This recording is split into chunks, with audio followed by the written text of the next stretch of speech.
నమస్తే. ఉదయమే ఒక విషాదకరమైనటువంటి ఘటన.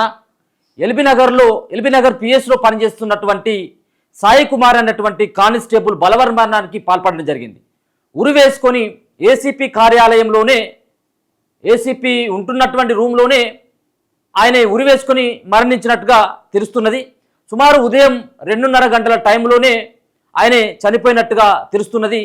సో చనిపోయినటువంటి విషయం కనీసం ఫ్యామిలీకి కానీ మిగతా తన స్నేహితులకు కానీ ఎవరికి కూడా చెప్పకుండా ఉరేసుకున్నటువంటి సాయి కుమార్ని మరి కిందికి దించి సో పక్కనే ఉన్నటువంటి కామినేని హాస్పిటల్కి తరలించేటువంటి ప్రయత్నం చేసినట్టుగా తెలుస్తుంది.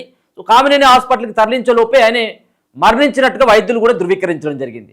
మరి ఒక పక్కన ఉరేసుకున్నటువంటి సాయి కుమార్ని సో ఏ విధంగా వేసుకున్నాడు అన్నటువంటి దానిపైన అనేక రకాలైనటువంటి అనుమానాలు ఉన్నాయి. మరి ఉన్నతాధికారుల వేధింపులు కారణమని ఒక పక్కన, అదే ఎల్బీనగర్ పిఎస్లో పనిచేస్తున్నటువంటి సిఐ వేధింపులతోటే ఆయన చనిపోయినట్టుగా మరో పక్కన కుటుంబ సభ్యులు ఆరోపిస్తూ ఉన్నారు. ఏదేమైనప్పటికీ ఇటీవల మనం చూస్తూ ఉన్నాం, మొన్ననే ఇక్కడ డీజీపీ కార్యాలయం దగ్గర ఒక దాంట్లో పనిచేస్తున్నటువంటి సెంట్రీ పనిచేస్తున్నటువంటి వ్యక్తి గన్తోని కాల్చుకొని చనిపోయినటువంటి ఘటన మరొక ముందుకే మరో కానిస్టేబుల్, సో ఎస్టీ సామాజిక వర్గానికి చెందినటువంటి సాయి కుమార్ అన్నటువంటి వ్యక్తి తనంతట తాను ఉరివేసుకున్నట్టుగా తెలుస్తున్నది. సో దీనికి కారణం అంతా కూడా ఉన్నతాధికారుల యొక్క వేధింపులే కారణం ప్రధానంగా. సో ప్రతిసారి కూడా పై అధికారులు వేధించేటోళ్ళు అని చెప్పేసి, మాకు చెప్పేటోళ్ళు అని చెప్పేసి కుటుంబ సభ్యులు వాళ్ళు కూడా పోలీస్ స్టేషన్ ముంగట ఆందోళనలు దిగి వాళ్ళు కూడా మాట్లాడుతున్నటువంటి మాటలు కనబడతా ఉన్నాయి. ప్రతిసారి కూడా పై అధికారులు సిఐ కావచ్చు, ఎస్ఐ కావచ్చు, ఏసీపీ లాంటి వ్యక్తులంతా కానిస్టేబుల్ అంటే కింది స్థాయి వ్యక్తులని హింసించేటువంటి ప్రయత్నం చేస్తూ ఉన్నారు, వర్క్ పరంగా టార్చర్ చేసేటువంటి ప్రయత్నం చేస్తూ ఉన్నారు అని చెప్పేసి ఇంటి దగ్గర వాళ్ళ బంధువులతో కూడా గతంలో సాయి కుమార్ చెప్పినట్టుగా తెలుస్తూ ఉన్నది. ఆయన దగ్గర ఒక సూసైడ్ నోట్ కూడా లభ్యమైనట్టుగా తెలుస్తూ ఉన్నది. సో డ్యూటీ చేయడం ఇష్టం లేదని చెప్పేసి ఆయన మరణించినట్టుగా సూసైడ్ నోట్లో పేర్కొన్నట్టుగా మరి కొన్ని వార్తలు వస్తూ ఉన్నాయి. సో ఈయనకు ఈ కాప్స్ డ్యూటీ కోసమే ఇటీవల ఏసీపీ కార్యాలయానికి ఆయనను అటాచ్ చేయడం జరిగింది. ఎల్బీనగర్లో ఉన్నటువంటి ఏసీపీ కార్యాలయానికి ఆయనను అటాచ్ చేయడం, సో ఏసీపీ కార్యాలయంలో ఈ యొక్క ఈ కాప్స్ డ్యూటీ చేయడం ఇష్టం లేదు అని చెప్పేసి పదే పదే తాను కూడా చెప్పినట్టుగా స్పష్టంగా అర్థమవుతోంది. సో ఈ మృతి పైన అనేక రకాలైనటువంటి అనుమానాలు ఉన్నాయి. సో ఏ విధంగా పోస్ట్ మార్టంకి పంపించులు కుటుంబ సభ్యులకు తెలియకుండా, అంతేకాకుండా అంతకంటే ముందే చనిపోయినట్టుగా వైద్యులు ధృవీకరించినప్పుడు అంతకంటే ముందు ఎందుకు కుటుంబ సభ్యులకు చెప్పలేదు? సో ఎవరైనా ఇంకా చంపేసి ఉరేసి అంటే ఆయనను ఉరేసి ఎవరైనా చంపిల్లా, లేకపోయినట్టయితే ఉంటే వాళ్ళు టార్చర్తోనే చచ్చిపోయింది అనేటువంటి దానిపైన అనేక రకాలైనటువంటి అనుమానాలు అయితే వ్యక్తపరుస్తూ ఉన్నారు కుటుంబ సభ్యులు. మొన్ననే వచ్చింది, 2024లోనే వచ్చింది ఉద్యోగం. ఆయనే తన స్నేహితులతోటి ఆ పక్కనే ఎల్బీనగర్ పక్కనే ఆయన బ్యాచులర్గా ఉంటూ సో విధులకు రెగ్యులర్గా ఆయన అటెండ్ అవుతున్నట్టుగా తెలుస్తున్నది. సో కుటుంబ సభ్యులు కూడా వాళ్ళది ఇక్కడ రంగారెడ్డి జిల్లా మంచాల మండలం అజ్జినా తండ వాళ్ళదంతా. ఇది మన చనిపోయినటువంటి సాయి కుమార్ది రంగారెడ్డి జిల్లా మంచాల మండలం అజ్జినా తండాకు చెందినటువంటి వ్యక్తి. ఓ పాపం ఆయన మరి సిఐ వేధింపులతోటి చనిపోయినట్టుగా తెలుస్తూ ఉంది. గిరిజన సంఘాలంతా కూడా పోలీస్ స్టేషన్ దగ్గరికి వెళ్ళి పోలీస్ స్టేషన్ ముంగట్నే ఆందోళన దిగినటువంటి సందర్భం కూడా కనబడతా ఉంది. యా అన్న నమస్తే, సంజీవ్ అన్న నమస్తే. మీరు లైవ్ లో ఉన్నారు, చిన్న మీరు అక్కడే ఉన్నారా అన్న? ఇప్పుడు ఎల్బీనగర్ పిఎస్ దగ్గరే ఉన్నదా?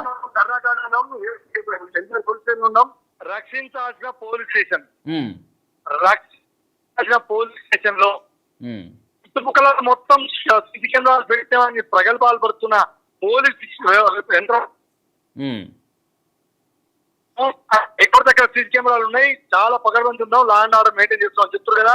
పోలీస్ స్టేషన్ లో సీసీ కెమెరాలు పనిచేయడం కదా, ఇది వాళ్ళ దౌర్భాగ్యం. హోంమంత్రి ఏం చేస్తున్నాడు? ఒక గిరిజన బిడ్డ చనిపోతే రక్షించాల్సినటువంటి ప్రభుత్వము, రక్షించాల్సినటువంటి రక్షణ పత్రం లేము, మా గిరిజన చనిపోతే ఇంతే వివక్షతన. ఈ రాష్ట్రంలో కింది కులాల్లో కింది ఉద్యోగుల మీద జరుగుతున్న వివక్షతను రూపుమాపాలి. ఇది తీవ్రమైనటువంటి అనుమానంగా సిబిఐ చెప్తానని. ఎంత అమాయకుడు, ఎంత మంచివాడో, ఒక చిన్న దాడి లేని వ్యక్తి ఇప్పటిదానికే సూసైడ్ నోట్ ఉందన్నారు. ఇప్పుడు ఫోన్లు వాళ్ళనే ఉండే ఫోన్లు మొత్తం డిలీట్ చేసి ఫోన్ చేసినారు. హోంమంత్రి స్పందించాలి, ముఖ్యమంత్రిగా ఉన్న హోంమంత్రి స్పందించాలి, డీజీపీ గారు స్పందించాలని డిమాండ్ చేస్తున్నారు. ఇప్పుడు ఫోన్ ఇచ్చిన సెల్ ఫోన్ లో ఆయన ఏమైనా సూసైడ్ కు సంబంధించినటువంటి సెల్ఫీ వీడియో గిట్ల ఏమైనా ఉందా? దాంట్లో ఏమైనా వీడియోలు ఉన్నాయా? ఏం లేవు, రక్తం మరకలు మాత్రం ఉన్నాయి. మమ్మల్ని చూడనియట్లేదు, రక్తం మరకలు చూస్తాము. మాకు అక్కడ చూడండి ఎవరు వచ్చిర్రు ఎవరు పోయారు పని చేయట్లే వస్తున్నారు మొత్తం వాళ్ళ చేతిలో వాళ్ళు ఏమైనా చేసుకోవచ్చు. ఇక్కడ మా బావ ఏంటంటే ఒక అమాయకులమో గిరిజనులమో అని మీరు అతన్ని అంత నిర్లక్ష్యం చేయడం పొద్దున్న నుంచి రాత్రి నుంచి ఇక్కడ కూర్చుంటే కనీసం డీసీపీ గారు సిపి గారు కనీసం ఒకసారి కూడా రాలేదు ఇక్కడికి. ఇంత దౌర్భాగ్యమా? ఇంత ఇంత ఇంత వ్యవస్థ ఉంటుందా? ఇప్పుడు సంజీవ్ గారు ఇప్పుడు బాడీ పైన రక్తం మరకలు ఉన్నాయండి? లేదు, హ్యాంగ్ చేసుకున్నాను ఏదైతే ప్లేస్ చూపిస్తారో ఆ ప్లేస్ లో రక్తం మరకలు ఉన్నాయి. ఓకే, అంటే మీ అనుమానం ఏంటిది? ఈ పేరెంట్స్ వాళ్ళ కుటుంబ సభ్యులు బాధిత కుటుంబ సభ్యులు అంటున్నారు కొట్టి లేదా వాళ్ళ ఒత్తిడితోటి భయంకరమైన ఒత్తిడితోటి జరిగిందని చెప్పేసి వాళ్ళు ఆరోపిస్తున్నారు. మాకు కూడా అనుమానం ఉంది. మాకు చూపేయట్లేదు. కనీసము ఏం జరిగిందో సీసీ కెమెరాలు చూపేయట్లేదు. సీసీ కెమెరాలు లేవంటున్నారు. సూసైడ్ నోట్ వాళ్ళ ఇష్టానుసారం మల్టిపుల్ స్టేట్మెంట్ ఇచ్చి మల్టిపుల్ కన్ఫ్యూజన్ చేస్తున్నారు. ఇది ఎస్టీలు గిరిజనులు కాబట్టే కానిస్టేబుల్ కాబట్టి ఈ రకమైనటువంటి తీవ్ర నిరసన తీవ్ర వివక్షతను చూపిస్తున్నారు. ఇది మంచి పద్ధతి కాదే కాదని డిమాండ్ చేస్తున్నారు. ఎప్పుడైనా పేరెంట్స్ చెప్పినట్ట ఉన్నతాధికారులు సిఐఓ ఏసీపీ వేధిస్తున్నాడు అని చెప్పేసి ఎప్పుడైనా చెప్పినట్ట? ఎప్పుడు వాళ్ళ తండ్రికి చెప్పేదట ఎంత ఉద్యోగంలో ఉన్నా మనకు వివక్షత తప్పదు, ఎప్పటికీ వివక్షత ఉంటూనే ఉంటది. ఏ పనులు కూడా మంత్రులు చేపిస్తారు, అన్ని పనులు చేయిస్తారు. అయినా కష్టపడి కూలినాలు చేసి ఉద్యోగం చేపించినావు, నేను ఉద్యోగం చేయాలి, పెళ్లి చేసుకోవాలి, నేను పిల్లల్ని రేపు నువ్వు అన్నావు కదా కలలు కన్నా నా ఉద్యోగం నేను తెచ్చుకున్నా, మరి ఈ ఉద్యోగం కూడా పోతే బాగుండు కదా నాన్న అని చెప్పేసి ఒకసారి వాళ్ళ నాన్నతో చెప్పేవాడట. ఇందాకనే మన మిత్ర పత్రికా మీడియాతో మాట్లాడుతున్నప్పుడు విన్నా నేను. ఇది చాలా దారుణం. ఇది ఒక గిరిజనుడు చనిపోయినా ఈ సమాజంలో పట్టనట్టుగా ఉంటే మాత్రం ఈ ప్రభుత్వానికి ఇది మంచిది. Okay, thank you. 3 గంటలకు వచ్చింది సార్ ఫోన్ ఇటుకెళ్ళి. ఎస్ఐ సార్ ఫోన్ చేసిండ వస్తేనే ఉన్నాం సార్. మాకన్నా ముందు ఎట్లా తీసుకెళ్ళిండ్రు? మేము రాకన్నా ముందు ఎట్లా తీసుకోపోయినా కొడుకుని నా పోటీ నాకు చూపెట్టాలి కదా సార్, నా కొడుకుని చూడాలి కదా సార్. వస్తేనే ఉన్నాం కదా సార్. 4 గంటలకి వచ్చినాం సార్. మేము మా ముందు ఎట్లా తీసుకోపోయిర్రు? హాస్పిటల్ వేసి ఫోన్ చేసింది సార్. అయితే ఏం చెప్పలేదు సార్. ఇక ఏం కాదమ్మా సాయికి హాస్పిటల్ వేసినాము అని చెప్పిండు. ఇక ఊరిని వేసిర్రు, రక్తం ఎట్లా వెళ్ళింది సార్, ఊరిని ఎట్లా పెట్టిర్రు? ఎందుకు తాడు కూడా కోసిరు కదా సార్, చెల్లె తువల ఉంది కదా సార్, దాన్ని కూడా కోసిరు, రక్తం వచ్చింది. ఉర్రి వేసుకుంటే ఎరక్తారు సార్, ఉత్సవం వస్తారు సార్, అన్ని చేస్తారు. దాంట్లో ఏముందో చూడు, మీరు చెక్ చేయండి సార్. ఏం కాదు, నా కొడుకు ఇలే చంపిరు, ఇలే ఉర్రి పెట్టిరు, మళ్ళా ఇలే తాడు కోసిరు, మళ్ళా ఇలే చేసిరు సార్, ఇలే జావా కొట్టిర్రు. నాకేం తెలుసు సార్, నేనేం చెప్పాలి? నేను ఇక్కడ ఉన్నానా సార్?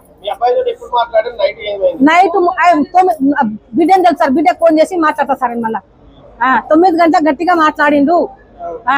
ఫోన్ పే పైసలు కొట్టి రేపిస్తామన్నాడు. మళ్ళా మంచిగా సీజన్ ముగ్గురు కూడా చెప్పిరు. రాత్ర మంచిగానే ఉన్నాడు, తిన్నాడు, మంచిగా వచ్చిండు, డ్యూటీ కూడా వచ్చిండు చెప్పిండు. ఇలే సావా కొట్టిరు సార్, నా కొడుకుని సావా కొట్టి ఊరేసిర్రు.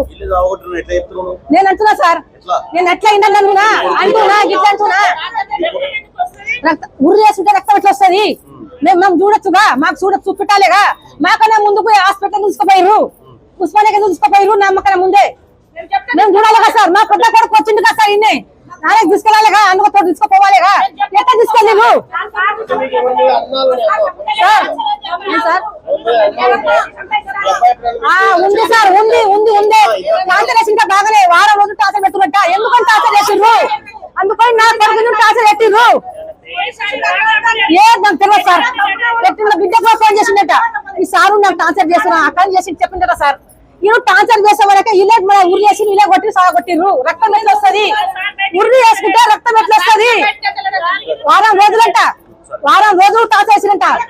ఎందుకని టార్చర్ వేసిరు? నా కొడుకు పెళ్లి చేసుకుంటా, నా కొడుకు చిన్న ఏది సార్, చిన్న ఏది. ఎట్లా కానీ టార్చర్ చేసిర్రు? ఎందుకని సాగ కొట్టి ఉరి వేసిర్రు సార్? సార్ మీరే న్యాయం చేయాలి సార్. మేము చేసాం పని చేస్తున్నాం సార్. కొడుకు లేరని బాధపడ్డా సార్. అలా ఆయన తాగుంటాడు సార్, ఎప్పుడు తాగుంటాడు సార్. చిన్న ఏజ్ లో పని బాధపడ్డా సార్. నా కొడుకు లేక బాధపడి కన్నా సార్, కానీ ఇంత మోసం చేసిరు సార్. నన్ను ఇంత ఇలే చేసిరు సార్, ఇలే సాగుంటారు సార్, మొత్తం ఇలే చేసిరు, మన్నం పై ఇలే చేసిరు సార్. చంపేసిరు ఆయనని. చూపించకుండా కామినీ హాస్పిటల్ తీసుకుపోయినామని చెప్పారు. కామినీ హాస్పిటల్ నుంచి ఉస్మానికి తీసుకుపోయారు. నాకు చెప్పకుండా ఎట్లా తీసుకుపోయారు? ఉస్మానికి చూపించినాకనే ఉస్మానికి తీసుకుపోవాలి. చూపించకుండా తీసుకుపోయారు, వచ్చేవారికి తీసుకుపోయారు వాళ్ళని.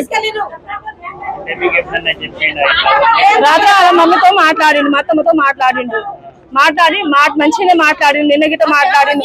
ఆయనతో పాటు ఇంకొక ఆయన ఉంటాడు, మంచిగా ఇద్దరు కలిసి ఉంటారు. మంచిగానే వచ్చిందంట ఆయన ఇంటికి. హాస్టల్లో ఉంటారు. హాస్టల్ నుంచి మంచిగానే వచ్చిందంట. కనీసం బ్లడ్ అని వచ్చిపోయింది కరెక్టే, పెట్టుకుంది కరెక్టే. ఎందుకు బ్లడ్ ఎందుకు వస్తుంది? బ్లడ్ రాకుండా ఉండాలి కదా, బ్లడ్ రాకుండా ఉండాలి. ఒకసారి బయటికి వెళ్తలేడు ఆయన, అసలు ఏం చెప్పట్లేరు. బయటికి వెళ్తలేడు, కనీసం ఆయన చూపిస్తలేరు గిట్ట ఆయనని. ఒకసారి బయటికి వెళ్తలేడు. ఆ సార్ ఎవరు నాకు తెలియదు. ఒకసారి మీద అదే అనుమానం ఉంది. ఆయన బయటికి వెళ్ళి మాట్లాడతాడు గిట్ట ఆయన పేరు నాకు తెలియదు. మరి వారం రోజుల నుంచి ఆయన టార్చర్ పెడతారు. సిఐ సార్ అంట ఆయన. బయటికి వెళ్తలేడు ఆ సారు, చూపిస్తలేరు గిట్ట ఇప్పటికీ చూపిస్తలేరు ఆయనని.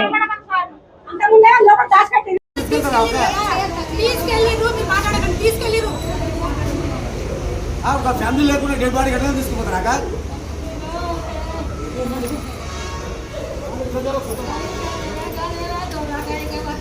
సార్ ఎక్కడ ఉన్నారంట సార్?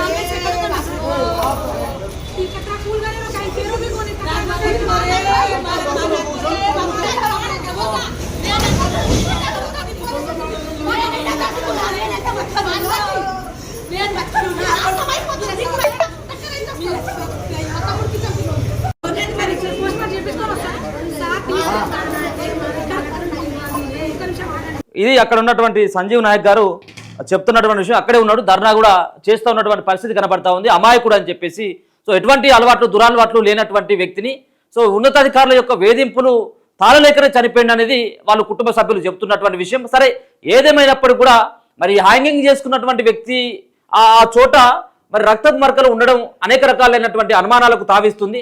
సో ఒక పక్కన ఎవరైనా కొట్టి చంపిల్లా, ఇంకేమైనా కాల్చి చంపిల్లా, లేకపోతే దాని తర్వాత ఉరేసిల్లా అన్నటువంటిది అనుమానం ఖచ్చితంగా సహజంగా అందరికి కూడా వస్తుంది. ఎందుకంటే ఉరేసుకున్నటువంటి వ్యక్తికి రక్తపు మరకలు అయితే ఉండవు, మ్యాక్సిమంగా అవి ఉండవు. ఎందుకంటే బ్లడ్ వామిటింగ్ లేకపోతే ఇంకా వేరే అయితే ఏమి ఉండదు.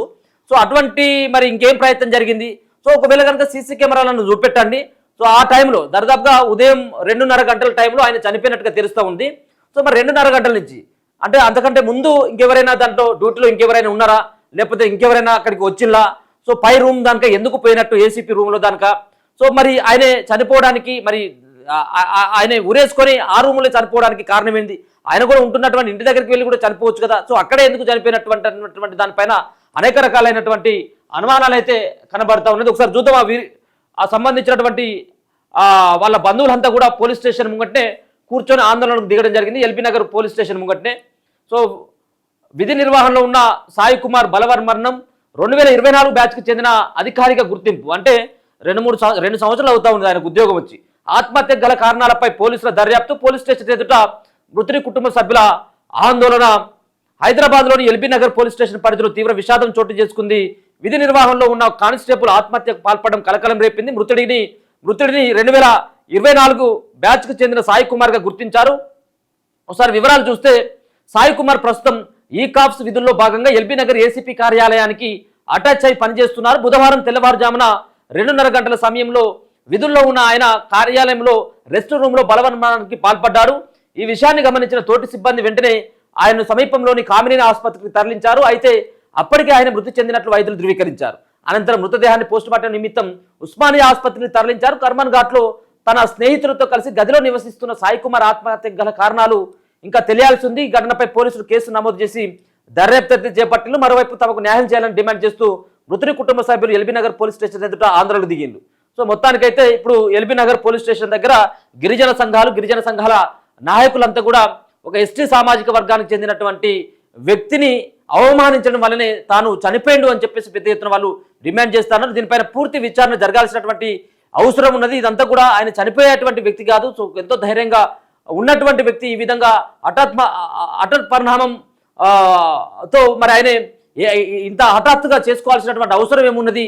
ఆయన మరి పిరికివాడైతే కాదు, ఉరేసుకొని చనిపోయేటువంటి అంత పెద్ద బాధలు కూడా తనకు ఏమీ లేవు. కానీ కేవలం ఉద్యోగరీత్యా పై అధికారుల యొక్క వేధింపులు తాళలేకనే తాను చనిపోయిండు అన్నటువంటి అనుమానాలు అయితే బలంగా కుటుంబ సభ్యులు అయితే తెలియజేస్తారు. సో ఇప్పటికే పోలీస్ స్టేషన్ ఎదుట వాళ్ళంతా కూడా కుటుంబ సభ్యులు ఉండడం జరిగింది. సో పూర్తిగా పై స్థాయి అధికారులు వచ్చి మరి అక్కడ ఉన్నటువంటి కుటుంబ సభ్యులకి భరోసా ఇచ్చినట్టు అయిందంటే వాళ్ళందరూ కూడా అక్కడి నుంచి లేసేటువంటి పరిస్థితులు లేకపోయినట్టు. చాలామంది గిరిజన సంఘాలు, లంబాడ సామాజిక వర్గానికి చెందినటువంటి నాయకులంతా కూడా అక్కడికి చేరుకొని ఆ కుటుంబానికి అండగా ఉంటాం. సో సాయి కుమార్ యొక్క మృతి పైన ఉన్నటువంటి అనుమానాలు తీరేంత వరకు కూడా మేము ఇక్కడి నుంచి లేసేది లేదని చెప్పేసి వాళ్ళు కూడా అక్కడ కూర్చోవడం జరిగింది. చూస్తూనే ఉండండి మన తొలి వెలుగు.